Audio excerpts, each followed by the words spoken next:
Welcome to the Curiosity Crisis. We challenge ourselves to explore the world of business, tech, investing, and science. Get curious and be part of our journey as we discuss, challenge, and learn. We take energy for granted, even though it's such a fundamental aspect of our lives. Society and our economies depend on electricity.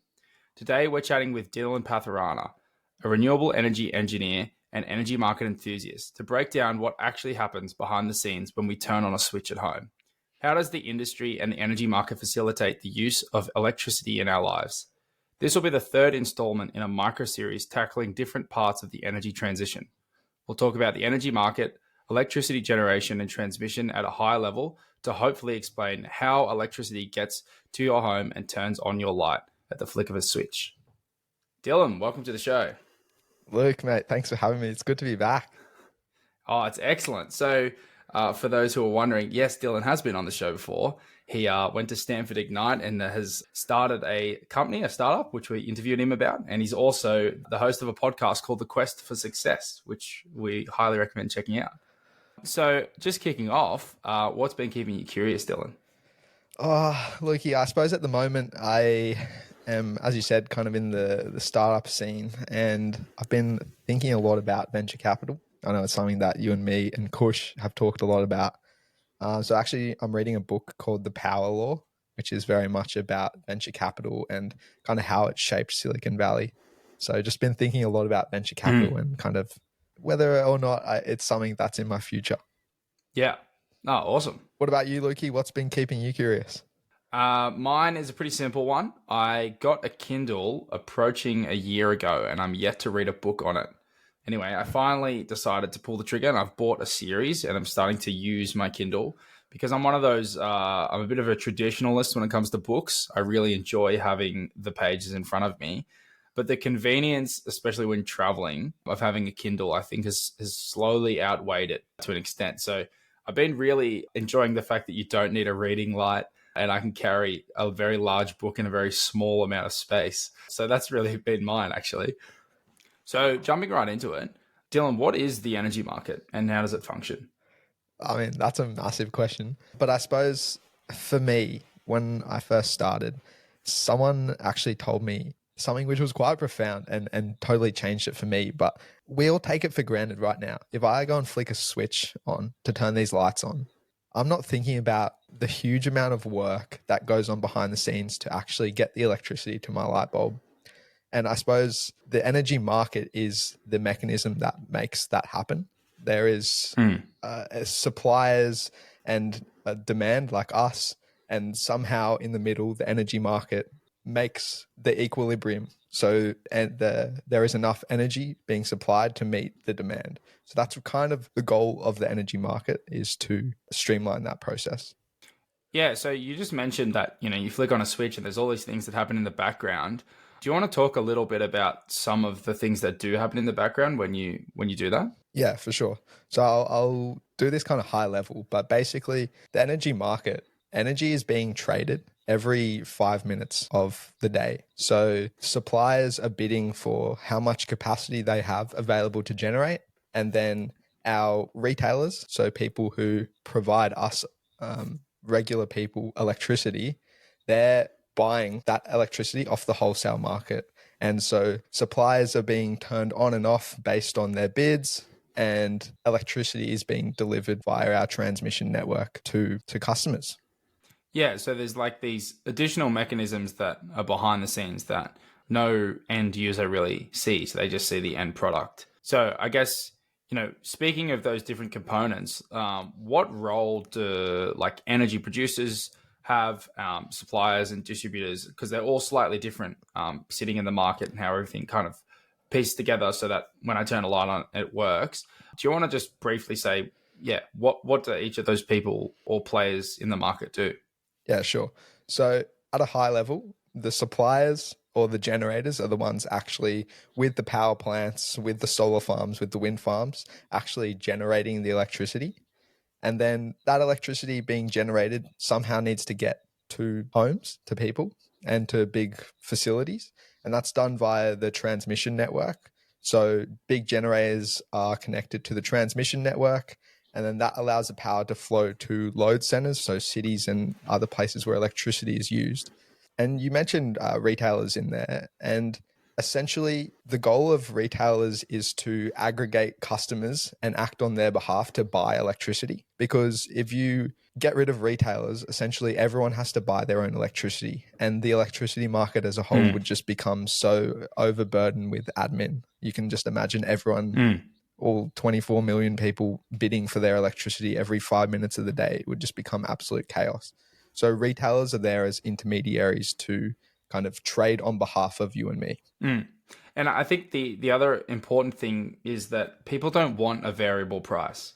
Like if it's suddenly, like the sun goes behind clouds and there's less supply in your area, you don't want the price to spike up. You kind of want that reassurance that you're going to be paying the same thing constantly. And so like that's a really key component, is that one of these players takes on all of that risk of all the variability in the price.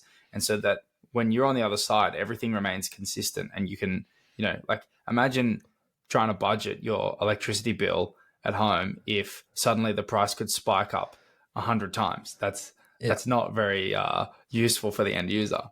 So speaking of price changes, a lot of people would know that there are energy tariffs and that they exist, but they might not know a lot about them. Do you want to just briefly explain what an energy tariff is and kind of how it's structured? Yeah, sure. So we have the wholesale energy market that we're talking about, where energy is traded on a large scale, megawatt scale. But the average household, as you mentioned, we don't need that much. And so the retailers are bidding into the wholesale market, and then they sell the electricity that they've bought to consumers at a rate which is their tariff. And so there's a few different tariff structures in the market at the moment.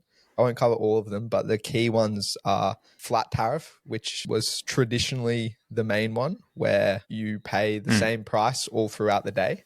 And then you have time of use tariffs, which are becoming more popular with smart meters being implemented. And basically what that means is early in the day or during peak times, you'll have a higher price. And then during off-peak times, you'll have a low price. And then in the shoulders there, you'll have different prices as well. So basically it's variable pricing as the rough market shape changes. And so that gives you a little bit more flexibility if you're a household with solar, or if you're very diligent with your energy use, you can actually benefit, because if you're using all your energy during the off-peak time, then you'll save heaps of money compared to if you're on a flat tariff. And then one which I want to raise, which is kind of becoming more predominant and I think will play a role going forward, is the wholesale pass-through. And so you mentioned that, some people, or most of us, don't want to be exposed to the wholesale market. If it spikes and we're paying 100 times more than we normally would, that's not good. But if you have resources like solar, like batteries, and you're very smart with how you use energy, then being exposed to the wholesale can actually be quite a good thing. You can buy electricity when the prices are negative, which I'm sure we'll talk about later. And then you can really take advantage of the market as a whole. But that is something that's kind of in its early stages at the moment. Amber Electric is doing a fair bit of work in that. But I think that's something that we'll see as people become more energy smart.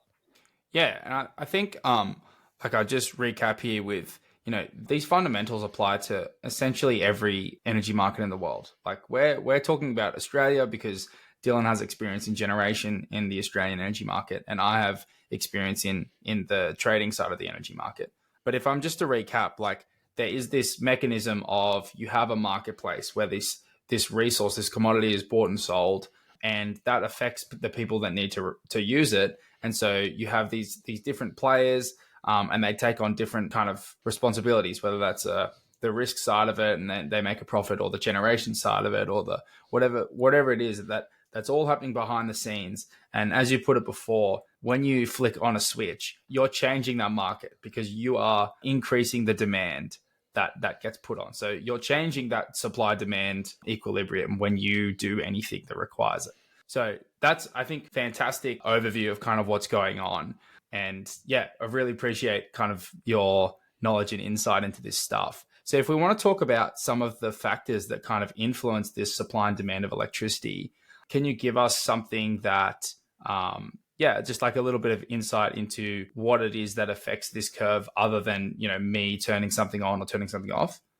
Yeah, so I mean, there's a fair bit that influences the energy market. And I'd say with renewables becoming a higher percentage of the energy mix, the weather actually plays quite a big role. As you mentioned before, if a cloud goes over and shades a solar farm, then there's going to be less output coming from there. If the winds slows down, then there's going to be less output from our wind farms as well. So you can see this weather dependent fluctuation in a lot of the energy market pricing. And also another key one is actually generator availability. It's something that a lot of the big players spend considerable amounts of money on, trying to make sure their plant is available as much of the time as possible, because if a huge power station is out, it can actually have a tremendous impact on market prices, because if, let's say, a big baseload generator is out, then that means there's a shortfall in the predictions, and higher priced generators will have to be called upon to cover that shortfall. And those higher priced generators obviously are asking for more money, which skews the energy price and it shifts the price for everyone. And so I suppose they're probably two of the big ones, other than supply and demand, that influence the market. Yeah, awesome. So getting back into the price, you mentioned that there in terms of the availability of assets. So when we're talking about that wholesale price, so that price that's kind of abstracted away and this whole financial side does not affect the end user, like they have no exposure to it. But there's a bunch of factors that go into changing that wholesale energy price. And I was wondering if you could go through some of the things that do determine that. Like, what is it that is, overall increasing our energy prices as the end user? Yeah, sure. I mean, there's quite a few things. I think probably one big one in terms of long-term price factors is our energy mix. As that's changing and there's going to be more variability based on renewables, then the predictability of price is going to be quite skewed. And so I think our energy mix is one thing that's contributing a lot to future energy prices. But I think also fuel costs is a big one at the moment. We've seen quite a few times where the energy market has actually had intervention based on fuel costs for gas especially. And so as coal and gas and just other fuel costs increase, we're going to see prices start to fluctuate, because at the end of the day, all of these generators are bidding into the market and they're trying to make money, and they have to look at their costs, and fuel is probably one of the primary costs that they're looking at. So if their fuel costs increase, then they're going to have to charge more money to the market.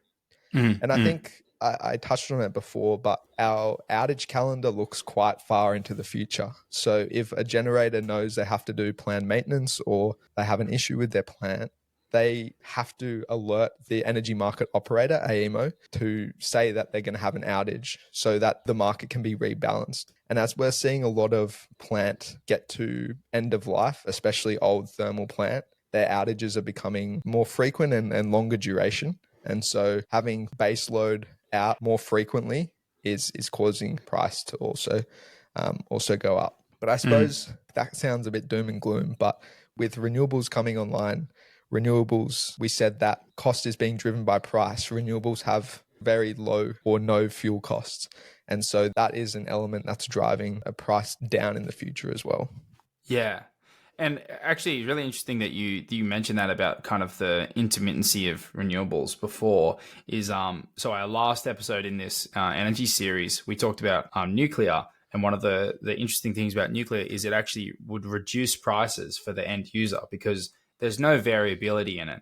It's a decarbonization kind of method for the energy market, but there isn't any variability. It has what we call inertia in the energy market, and essentially it actually helps stabilize it, which will reduce pricing, which is really quite interesting for the end user. And another thing to mention there is, like, when Dylan's talking about bidding in the market is like a bottom up approach, in the sense that you have to meet the demand for a country, right? So you can't just not produce energy because you don't want to. That demand has to be met at some point. And so essentially the bottom bids are filled up. So the person who puts in the cheapest bid, that will always get fulfilled first, and so on all the way up. And so when we talk about like fuel prices increasing, so a great example is the conflict between Ukraine and Russia, is that increased the prices of a lot of these fuels, which then that means that they won't be able to bid as low in that fulfillment of the price.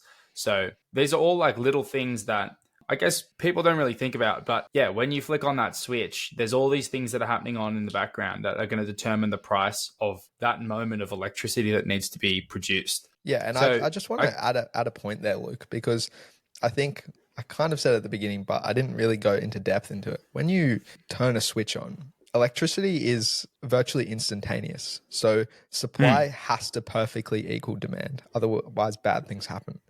And so when you flick that switch on, moments ago, that was a piece of coal, or it was a droplet of water going down a hydro turbine, or it was a photon coming from the sun.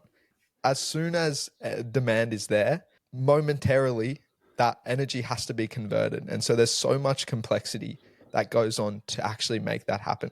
So I hope your listeners just understand the level of complexity that's going on behind the scenes to achieve this.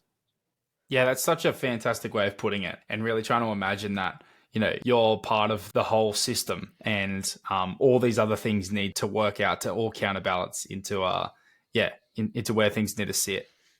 Just a quick intermission. Thanks so much for listening. If we could just ask a quick favor, if you could send this to a friend and recommend it, we would greatly appreciate it. It's easy to do and it helps the show out. Thanks. So just jumping back onto renewables, we've talked about like how that is increasing and that energy mix is increasing in the market. And it would be really good to kind of talk a little bit about how those sources fit into the energy market and how they'll affect it a little bit in the future. Yeah, so I suppose this is the hot topic at the moment. How do we get to a high percentage or 100% renewable grid? And it's a hotly debated topic, because there's the side that says, yes, we can go 100% renewables and we can do it super quickly. And there's the other side, which is like, no, we can't ever get to 100% renewables. And I think a lot of that debate is based on something you mentioned earlier, inertia. And just to give a super quick and very basic example of what inertia is, if you have a bike and you spin the wheels, it's not touching the ground, you spin the wheels and then you stop pedaling, that wheel will keep turning. And that is essentially what inertia is there is stored rotational energy in these huge machines. So we've been heavily reliant on coal here in Australia. So let's use that. When the coal turbine is spinning up, these are hundreds of tons of steel, which is spinning at very high speeds. And even if the coal stops burning, that turbine will keep rotating because it has stored energy.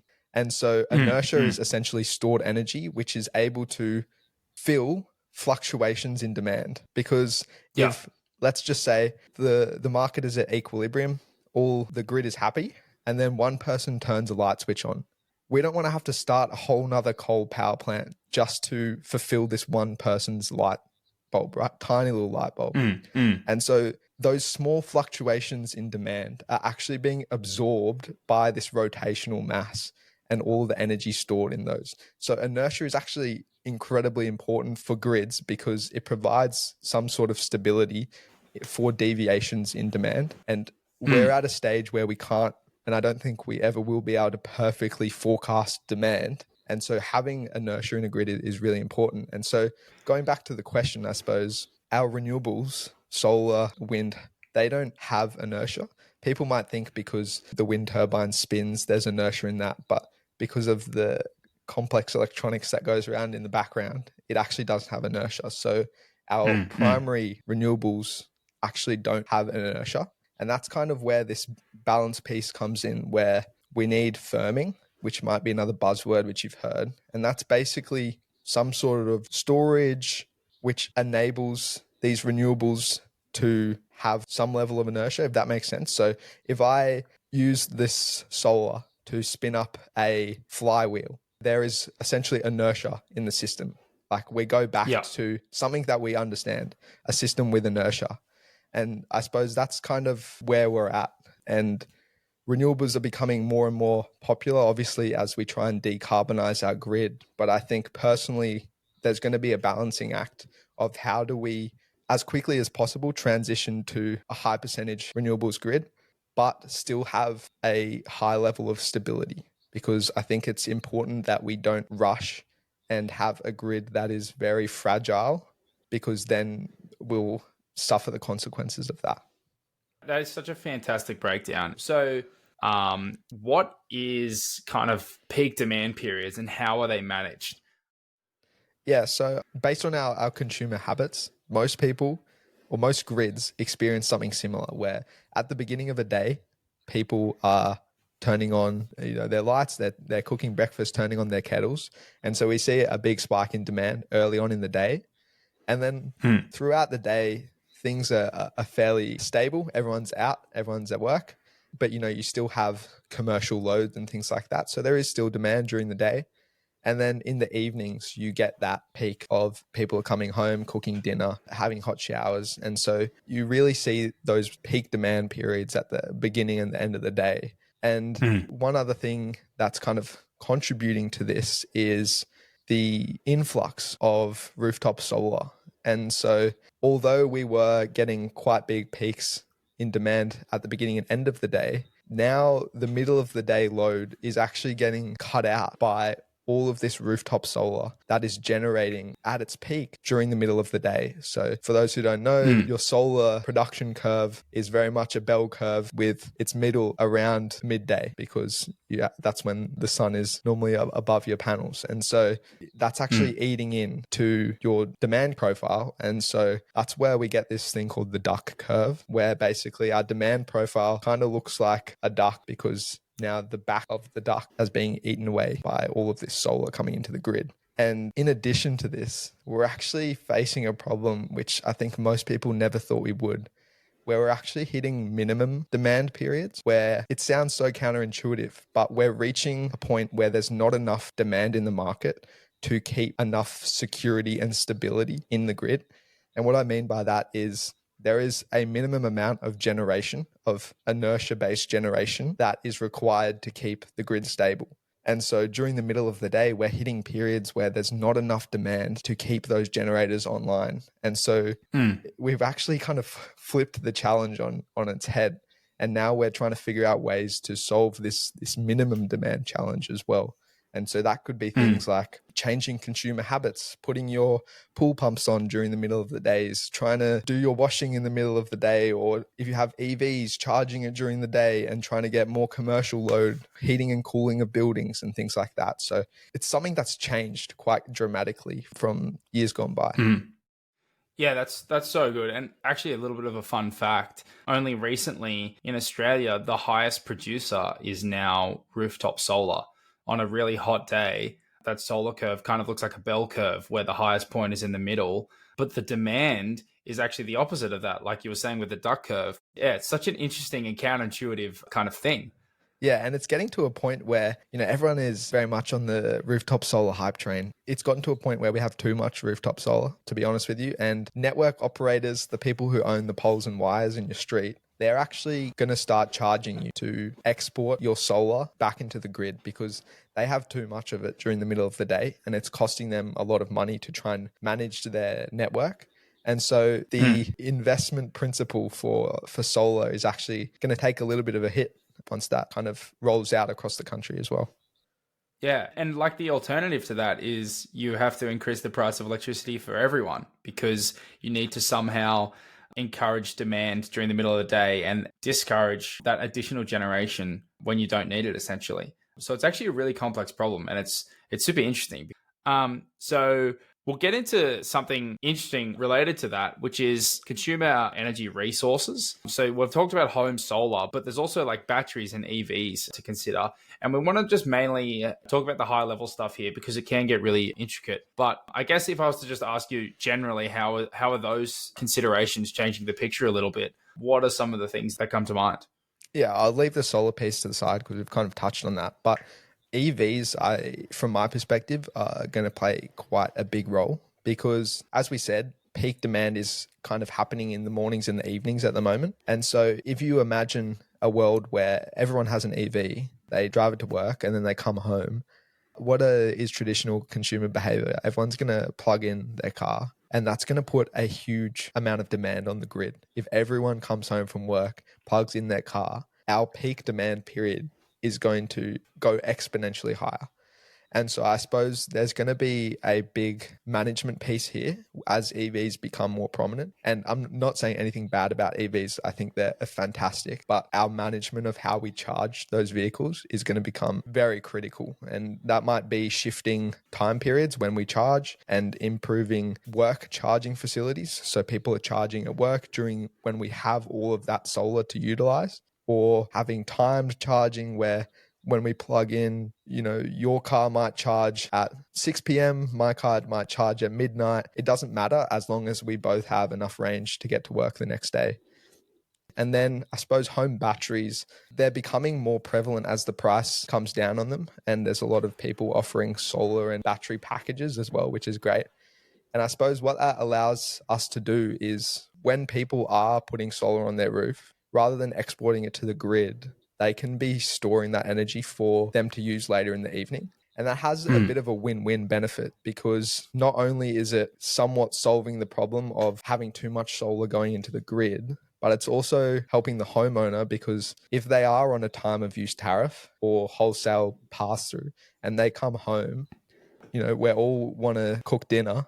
And so if they have energy stored in their battery, they can use that rather than paying the exorbitant peaked prices.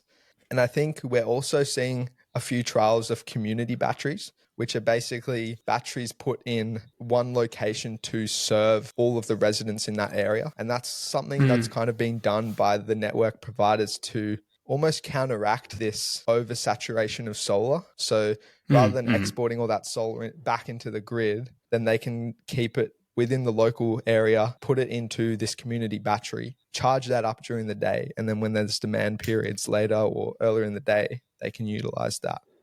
Yeah, no, such a good summary. And a bit of a concept for a listener. If you had a bunch of batteries attached to solar and you combined them all to be one big battery, that could be something that's pretty useful. And that's a little bit of a teaser for the next episode in this micro series is, what would you do with that concept and how would you implement it? And yeah, you'll have to tune in for the next one. But just kind of wrapping up with some of the challenges that energy markets around the world face. What are they? What are the big challenges that we kind of have to get through as a species, really? This is something that affects everyone and they're problems that we need to solve. So yeah, what kind of are the big ones? Look, I think we are so used to a very particular way of running the energy market. And that has been so prevalent since energy markets were created, where it's very much one-sided participation. We know what the demand is roughly going to be because we knew consumer habits, and the demand side wasn't doing anything. They would go live their lives and happy days. And then it was up to generators and the market operator to make sure there was enough supply to meet that demand. But now with all of these consumer energy resources that we've mentioned, it's becoming a two-sided energy market. And that is fantastic, but it also obviously has a lot of teething problems. And so now not only are the generators just focused on supplying, but now we have demand side actually also generating and changing their habits and turning off their loads when prices get high. And it's really a two-sided market now. And so I think there's a lot of challenges associated with that. And it's going to be something that's worked through over time. Just like any big change, there's going to be problems. And I think technology will help fix a lot of those. I suppose some other challenges that are being faced is, we mentioned renewables is the hot topic for every grid around the world. How do we decarbonize our grid? And so with a greater percentage of renewables, how do we maintain our security and reliability as well? And so we mentioned that with trying to firm our renewables, whether that's with pumped hydro projects like what Australia is trying to do, or, we've seen all sorts of things. People are trying to compress air into caverns in different countries to release later. People are using flywheels. We're seeing a huge range of different technologies trying to solve this firming problem. I mean, green hydrogen, I suppose, is almost another version of this, using all of the excess solar and wind during the middle of the day to create an exportable energy resource, which can be turned into power later on as well. So I think we're seeing a lot of technologies trying to fill these problem spaces, which is fantastic. We're seeing so much innovation in this space. You touched on it a little bit before that, and I'm really looking forward to the next episode on virtual power plants, because I think with all of this demand side participation coming online, it's pretty useless if it's just your regular Joe here and there trying to make an impact. It's only really useful if we can orchestrate it and aggregate it so that we can go back to our ways of kind of the wholesale market rather than having 25 million people trying to integrate into the grid as well. And so I think that the aggregation piece is going to have a big one. And I think another big factor, which Australia is having a big challenge with, is actually transmission. With all of these renewables projects coming online, solar and wind are very location specific. Wind farms need to be placed in very windy areas, and they're characterized in certain locations, and there's whole teams who are devoted to finding the right locations for wind and solar. And so they're often quite far away from load centers. And so how do we get all of this new electricity into the load centers, into the big cities, so that it can actually be utilized? And I think Australia is trying to do that with their renewable energy zones, where transmission is being built to these areas of good wind and solar resource, so that as soon as projects are built, they can be directly connected rather than having to wait months and years before they're connected to transmission. But I think that's something that they're running into a lot of challenges with, landholders. People don't want huge power lines hanging over their properties. And so trying to overcome those challenges as well is a really big one. And then I think we touched on it as well. Electric vehicles are undoubtedly going to play a big one. They're going to reshape our demand profile. And also there's endless possibilities. You can talk about vehicle to grid, where the electric vehicle can basically become a mobile battery and can discharge into the grid. And how will that work, and what benefits will that have? What drawbacks will it have? So there is so much technological progress happening at the moment, and it's a really exciting space to be in. But I think as time plays out, a lot of these challenges will be overcome. Yeah, 100%. I think you've really covered so many of the complexities that are involved, and how there's so much that just is not understood, or is just so abstracted away from so many people. And I think if you want to learn more about the technologies, the innovations, and wink, wink, nudge, nudge, the virtual power plants next time, I think it'll be such an interesting discussion. So I guess kind of wrapping up, thank you for joining us. Is there anything that you want to say? You want to talk a little bit about what you're working on? Yeah, no, thanks so much for having me, Luke. It's been a mad discussion. I suppose if you are interested in the Curiosity Crisis, then you're probably an avid learner. And me and my dad have our own podcast that Luke mentioned earlier on, which is the Quest for Success podcast. And basically what we do is we interview your everyday person and also very successful people all around the world, and talk through their story, and also try and understand the key traits that has led to their success. Because what we found is success means something totally different to everyone. And we're trying to get to the bottom of what success means and how we can all live a more successful life. So if you're interested, please go over and check it out. You can find it at thequestforsuccesspodcast.com, and we're on all major streaming services as well. Thanks for having me, Lukey. Anytime. And we'll definitely leave that in the show notes as well, so you can find it there. Thanks for listening. Find us at thecuriositycrisis.com and Curiosity Crisis on Instagram. We're on all major streaming services, so you can listen how you like. We'd like to just ask a quick favor. If you could share this with a friend, your recommendation means a lot. Thanks, and we'll catch you in the next episode.